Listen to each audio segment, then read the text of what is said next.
Hello' everyone, আসসালামু আলাইকুম, নমস্কাৰ। আপোনালোক সকলোকে মোৰ চেনেল সামিমছ ৱৰ্ল্ডৰ অন্য এটি নতুন ব্লগলৈ স্বাগতম জনাইছোঁ। আশা কৰিছোঁ আপোনালোক সকলোৰে খবৰ ভাল, আল্লাহ কৰাত মোৰো ভালেই।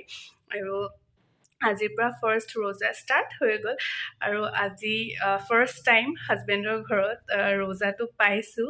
আৰু আল্লাহৰ ওচৰত দোৱা কৰিব দেই আমাৰ কাৰণে, আৰু ময়ো আপোনালোকৰ কাৰণে দোৱা কৰিম।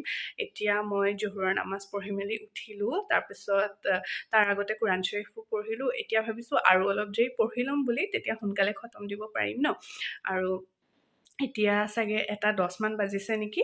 আৰু এতিয়া প্ৰায় মই ব্লগটো বনাবলৈ কাৰণে ষ্টাৰ্ট কৰি দিলোঁ। আৰু যদি আজি মোৰ চেনেলত কোনোবা নতুনকৈ আহিছে তেন্তে প্লিজ মোৰ চেনেলটো লাইক শ্বেয়াৰ এণ্ড লগতে ছাবস্ক্ৰাইব কৰি দিব।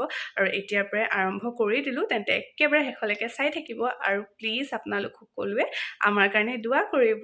দিনটোৰ পৰা এতিয়াহে অলপ বাহিৰলৈ ওলাই আহিছোঁ, আৰু আজি বতৰটো অকণমান ঠিক কৰিছে, অকণমানকৈ ৰ'দ দিছে। আৰু আম্মায়ে নতুন নতুন ফুলো লগাইছে।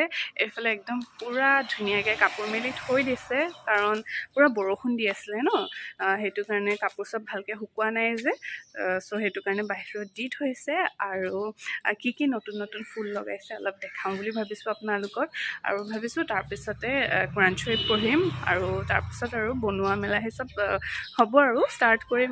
আৰু আজি প্ৰথম ৰোজাত কি বনোৱা হ'ব গোটেইখিনি আপোনালোকক দেখাম, তেন্তে চাই থাকিব।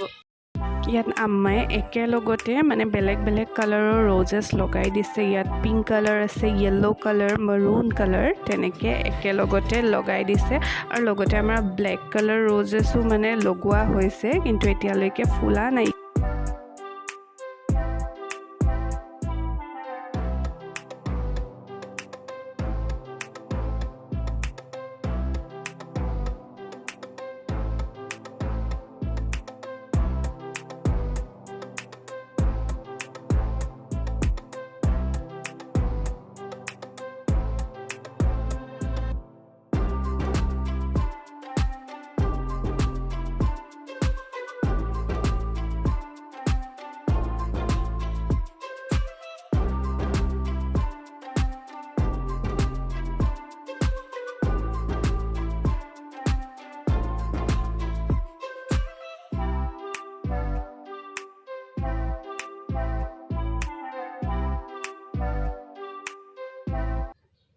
এতিয়া মই কোৰাণ শ্বৰীফ পঢ়িম। আৰু কোৰাণ শ্বৰীফৰ কভাৰটো চাওকচোন, খুব বেছি ধুনীয়া হয়।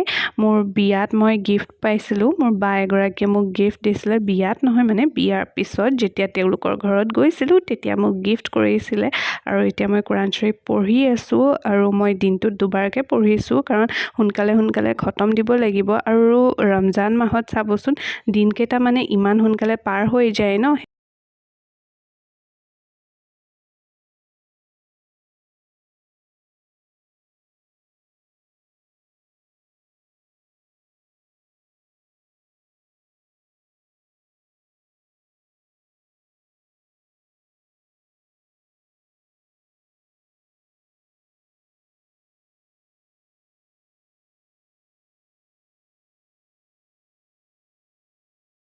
কিটচেনত আহিলোঁ, আৰু এইফালে এতিয়া চবে পিঁয়াজ কাটি আছে। তাইও আজি ৰোজা আছে। তাই দিয়া এবাৰ কেনেকুৱা লাগিছে? ভোক লাগিছে নেকি? অলপো লগা নাই। এতিয়া তাই পিঁয়াজ কাটি আছে, পোলাও চোলাও বনোৱা হ'ব যে, সেইটো কাৰণে। আৰু বাকী কি কৰোঁ দেখাই থাকিম, আপোনালোকক চাই থাকিব। ইফতাৰৰ কাৰণে চানা দাইল আৰু লগতে চানা দাইল তিয়াই থোৱা হৈছে। ইফতাৰত বনোৱা হ'ব চানা দাইল, লগতে চানা আৰু দাইল তিওৱা হৈছে পকৰীৰ কাৰণে। এতিয়া 3টামান বাজিছে, আৰু এতিয়াৰ পৰাই ইফতাৰ বনাবলৈ কাৰণে ষ্টাৰ্ট কৰি দিয়া হ'ল। চবে ধুনীয়াকৈ ৰুটিকেইটা বেলি দিলে, আৰু মই এইফালে এতিয়া ৰুটিকেইটা সেকি আছোঁ। আৰু আম্মাও আমাৰ কামত লাগি আছে, বনোৱা মেলাত প্ৰায়ভাগ বনোৱা মেলা আম্মাই কৰে। আৰু এইফালে এতিয়া আম্মাই পকৰীখিনি বনাই আছে।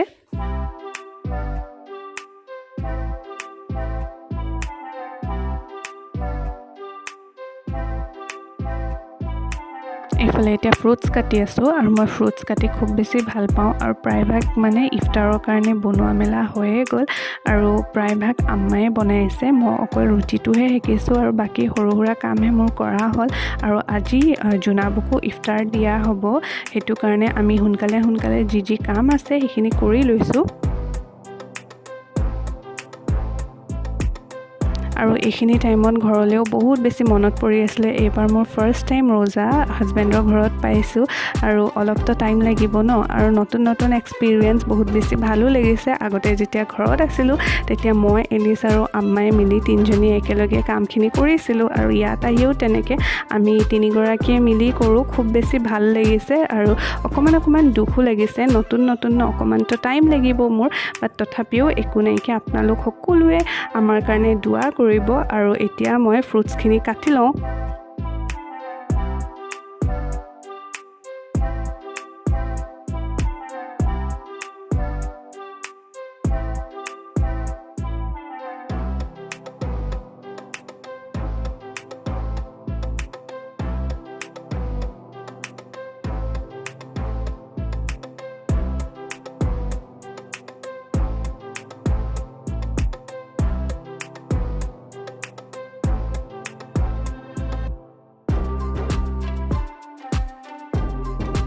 ইফতাৰ বনোৱা অলমোষ্ট কমপ্লিট হৈয়ে গ'ল আৰু এতিয়া 5টা বাজিবলৈ কাৰণে 15 মিনিট আছে আমাৰ 5:25ত আজান দিব আসৰ নামাজ পঢ়া মেলা হৈ গ'ল আৰু বাকী এতিয়া ইফতাৰ ৰেডি কৰিম আৰু যিমানখিনি পাৰোঁ আপোনালোকক দেখাই আছোঁ এতিয়া ইফতাৰ ওলোৱাই আছে পুৰা কমপ্লিট হোৱা নাইকিয়া আৰু ইফতাৰত কি বনোৱা হৈছে আপোনালোকক দেখাইছোঁ ৰখক এই প্লেটখন আমাৰ মছজিদৰ জোনাবসকলৰ কাৰণে প্লেটিং কৰা হৈছে আৰু আজি আমাৰ ইফতাৰত আছে খজুৰ লগতে আছে ফ্ৰুটছ আৰু ফ্ৰুটছৰ ভিতৰত দেখিছে আপোনালোকে কি আছে নাম নকলেও হ'ব লগতে আছে পকৰি পোলাও আছে চানা দাইল মছলা দি বনোৱা হৈছিলে লগতে আছে চানাও মছলা দি বনাইছিলে তাৰপিছত আছে হালৱা আৰু লগত আছে ৰুটি